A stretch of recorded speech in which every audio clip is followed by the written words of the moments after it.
maju dan bersatu, pejuang negeri pertiwiku, kukuhkan tekadmu, doa menyertaimu.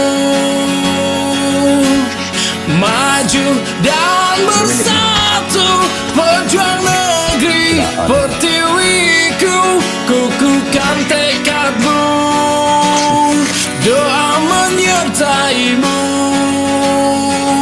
Semua demi sebuah cita-cita, semua demi sebuah kemenangan, semua demi sebuah cita-cita, semua demi sebuah berhubung saya ada di sini, mungkin ada yang mau ditanyakan.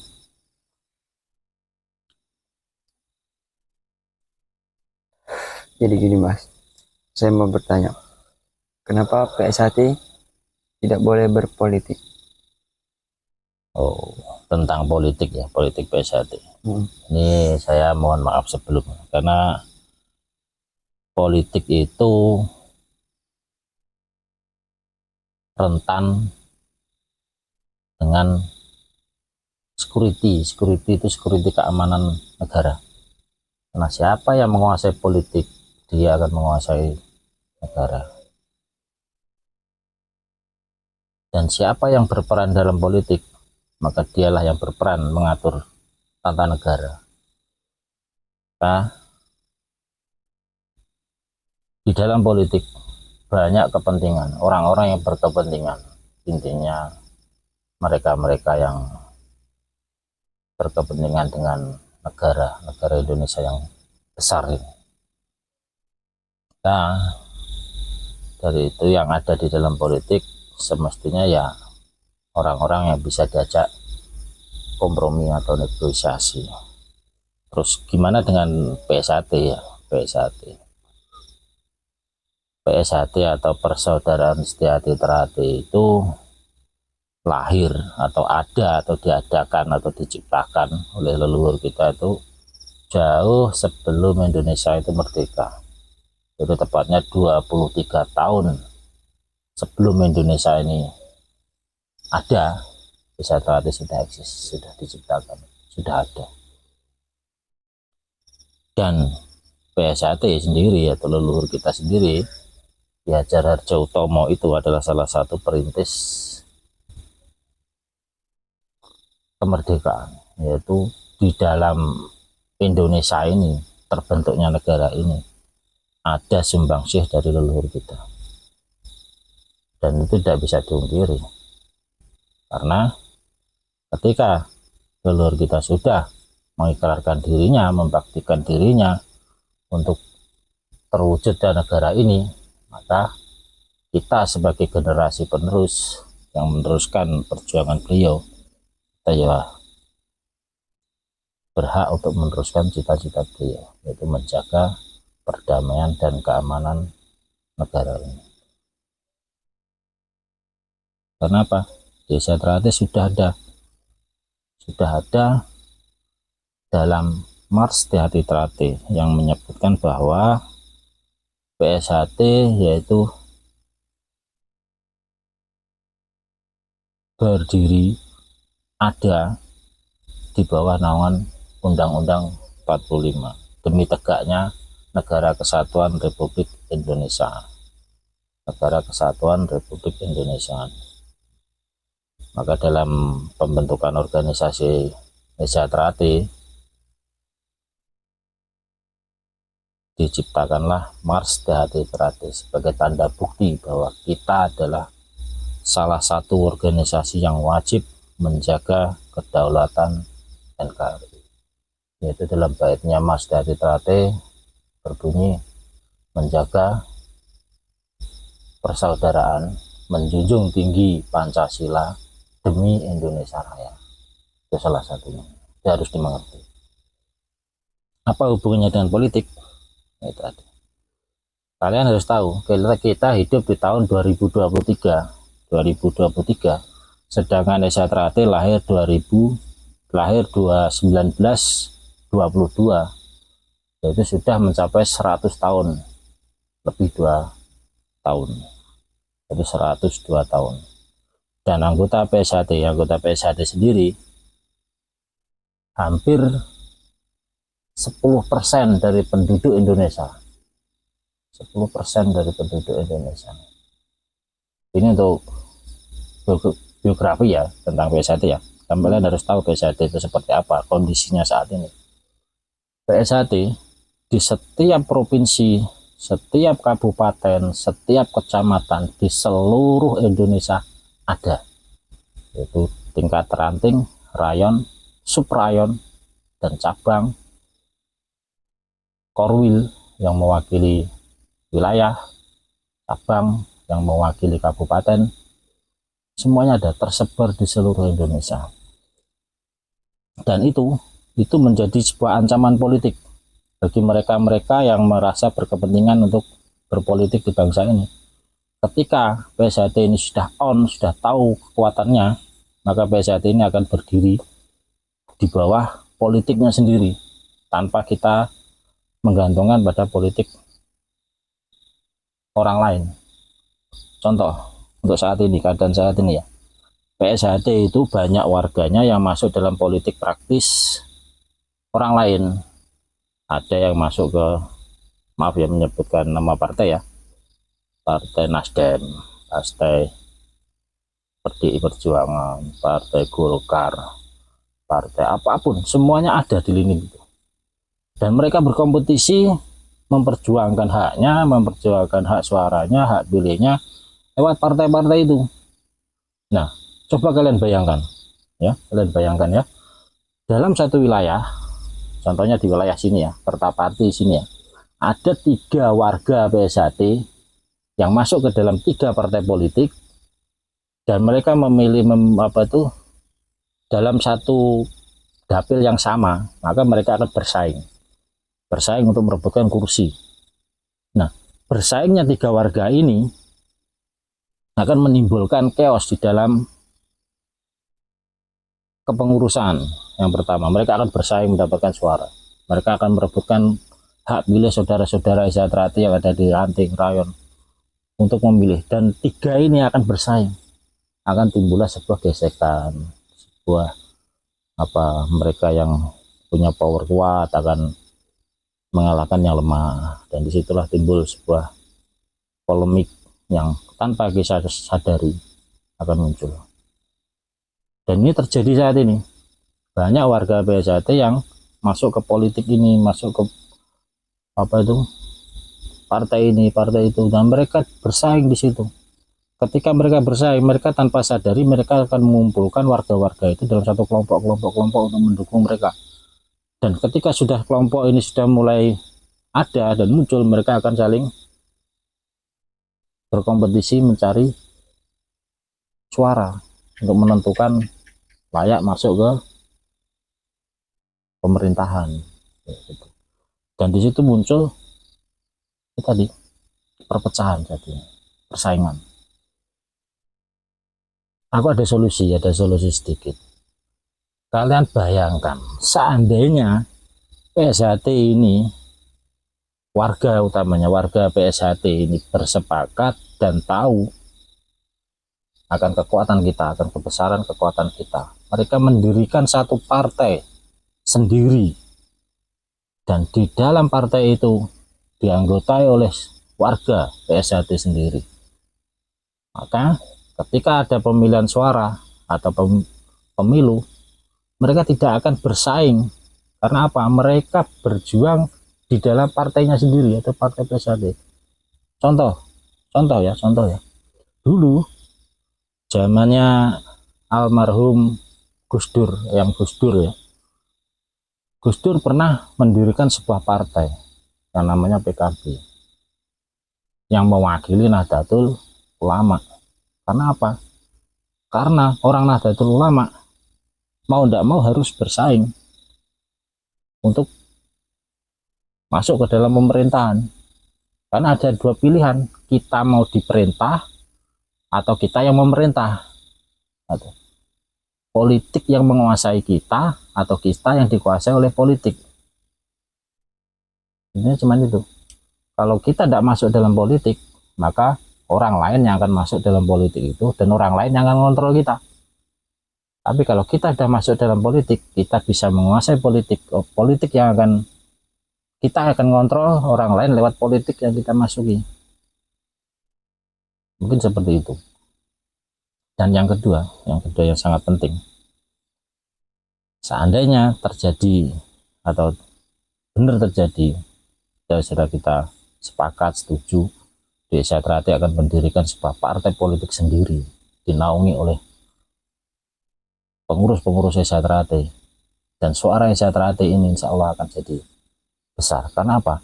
Satu warga ini akan mewakili satu keluarga, akan mewakili satu kelompok, satu wilayah di tempatnya, dan apabila digabungkan akan menjadi suara yang sangat besar dan bisa menjadi menentukan atau mengangkat warga Desa Trate ke jenjang politik yang memerintah negeri ini. Kalau tidak, maka momen itu akan diambil oleh orang lain, kesempatan itu akan dimasuki oleh orang lain, dan orang Desa Trate akan menonton, akan menjadi objek, bukan subjek, akan menjadi objek yang akan menggunakan hak pilihnya untuk memilih orang lain yang memanfaatkan Desa Trate. Dan itu terjadi saat ini. Dan kenapa mereka tidak mau berpikir, nggak mau bikin partai sendiri? Seandainya ya, dari segi pemerintahan paling bawah, RT warga Desa Trate, lurah warga Desa Trate, camatnya orang Desa Trate, bupatinya orang Desa Trate, sampai ke jenjang presiden orang Desa Trate. Bagaimana nasib bangsa ini? Bayangkan, bangsa ini dikontrol oleh orang-orang Desa Trate yang notabene mereka diajari budi pekerti luhur, yang mereka diajari baik dan benar, mereka dibimbing, dididik dari awal sampai akhir hingga menjadi manusia yang seutuhnya. Karena apa? Pelajaran Desa Trate salah satunya itu mendidik menjadi manusia, belajar jadi orang. Kalau sudah jadi orang, maka jadi orang yang sempurna, orang yang benar-benar orang, bukan orang yang bersifat manusia lagi. Nah, apabila mereka sudah berada dalam posisi pemerintahan, memerintah Indonesia, maka inilah harapan, atau ada satu mungkin akan ada perubahan dalam segi pemerintahan di Indonesia ini. Dan mungkin suatu saat bisa terjadi ini. Dan ini harus diketahui, ini sudah dibaca oleh security keamanan nasional maupun internasional. Makanya Desa Trate mau tidak mau ya harus dipecah, harus dihancurkan. Karena apa? Kalau ini sudah berkembang akan menjadi sebuah virus dan akan menguasai dalam segi lini politik, menguasai dalam segi mayoritas, maka ini sangat berbahaya untuk negara ini. Mereka bisa menguasai semua di negara ini karena perkembangan Desa Trate sangat pesat dan semua sudah tersebar luas, dan itu bisa menjadi sebuah ancaman bagi mereka yang berkepentingan. Tapi bagi kita ini ada sebuah momen yang sangat luar biasa. Kalau ini tidak dibuatkan satu wadah khusus, satu wadah yang sangat-sangat ibaratnya diperlukan, maka ini akan sia-sia. Dan mungkin itu salah satu yang ingin saya sampaikan tentang kenapa Desa Trate berpolitik. Tidak boleh berpolitik. Kalau Desa Trate sudah masuk ke ranah politik, mereka harus siap. Karena apa? Leluhur-leluhur kita dulu, contoh yang Harjo, yang Sutomo Mangkujoyo, mereka itu orang politik. Bahkan Mas Imam Kusupangat, mereka juga orang politik. Mereka masuk ke Golkar.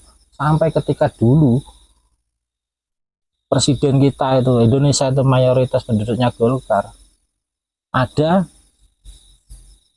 komando khusus dari beliau, sakral, latihan diganti kuning, warnanya kuning. Biar apa? Biar kita serasi dengan politik saat itu. Terus sekarang banyak warga yang anti politik, Esa Trate tidak boleh berpolitik. Bayangkan, hampir 20 juta warga Esa Trate yang disahkan jadi warga, ini mempunyai hak suara, mempunyai hak untuk memilih, dan mempunyai hak untuk dipilih. Dan ini bisa menjadi suara penentu jika kita kompak, bulat dalam satu suara. Tapi suara penentu ini akan dimanfaatkan oleh orang lain yang akan jadi, yang akan memimpin kita. Tapi kalau suara ini dibulatkan menjadi satu wadah, buatkan satu partai di bawah naungan PSAT, maka ini akan menjadi sebuah kekuatan yang sangat luar biasa, yang bisa mengangkat mungkin dari PSAT nanti kelak akan ada yang jadi presiden, akan ada yang jadi menteri, akan ada yang jadi bupati, gubernur. Bukan tidak mungkin Esa Trate nanti akan membantu negeri ini, bangsa ini menjadi sebuah kepemimpinan, sebuah kepengurusan dalam sebuah negara yang notabene orang-orang di dalamnya yang berbudi pekerti luhur sesuai ajaran kita. Bayangkan, kalau sudah itu terjadi, maka tidak ada lagi yang namanya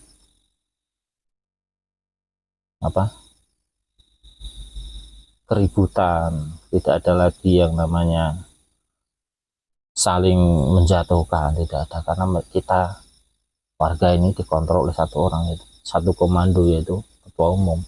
Walaupun beliau seorang presiden, walaupun beliau seorang gubernur, mereka tunduk dan patuh pada ketua umum, pada dewan pusat, yaitu pusat PSAT. Dan kinerja beliau yang sudah menjabat dalam pemerintahan dikontrol sepenuhnya oleh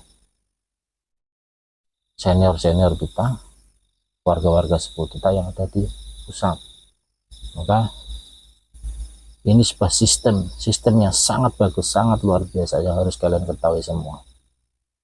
Contoh gini ya, ada saudara kita dalam satu tempat mendukung satu orang partai, satu orang, beratnya pemilihan gubernur, dan gubernur itu jadi, dan beliau itu bukan warga Esa Trate. Berhubung mereka gubernur calon itu ingin dapat dukungan suara dari PSAT, maka kita juga memberikan sebuah syarat,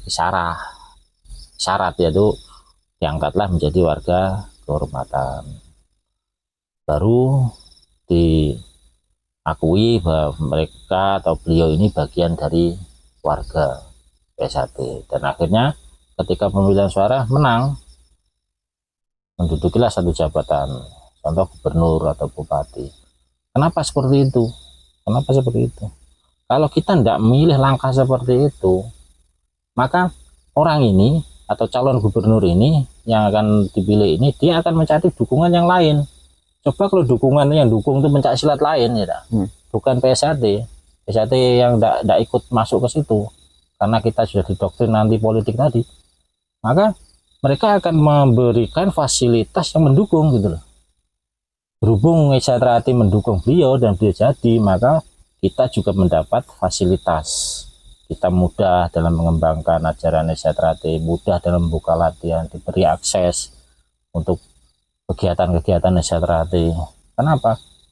Kita ada namanya win-win solution atau 50-50. Dia juga dapat kursi atau kedudukan, jabatan, kita juga dapat akses orang dalam katanya, ya dekengan wong jero ya orang pusat katanya, kan kayak gitu. Kalau kita tanpa dekengan mereka, kita juga akan susah untuk hidup, susah untuk mengembangkan. Nah, berhubung yang punya kesempatan itu bukan orang Esa Trate, mau tidak mau kita harus masukkan dia, jadilah warga kehormatan atau apa seperti itu. Kalau itu tidak, peluang itu nggak diambil, jadi ambil orang lain. Nah, ketika jadi orang ini jangan dilepaskan. Orang ini harus diberi kedudukan, contoh jadi pengurus cabang, jadi pengurus apa kayak gitu. Karena apa? Kalau nggak dilibatkan, tiba-tiba yang ngurusi harus orang yang sesepuh atau senior atau warga Esa Trate yang berjuang di situ. Dia peran Esa Trate apa di situ nanti? Nggak melihat dilibatkan, ya kita nggak tahu apa sepak terjang yang bisa kita ambil. Langkah-langkah berikutnya yaitu kenapa? Kita kalau tidak punya dekengan, nggak punya orang dalam, mau akses masuk ke dalam pemerintahan susah. Intinya kan seperti itu. Karena mau tidak mau kita ya harus ke jalan itu jalan yang paling bodoh yang pernah aku dengar sebenarnya. Tahu enggak sebenarnya jalan paling bodoh yang pernah aku lihat? Sebodoh itu kok kita sebagai warga Desa Trate. Seharusnya orang kita sendiri berpolitik, kita angkat orang kita sendiri, buatkan satu wadah partai politik dalam Desa Trate, cabang, buat satu, semuanya sudah jadi. Kita tidak usah kita ribet-ribet lagi. Dalam ranting, cabang, korwil, semua sudah ada, sudah tersebar.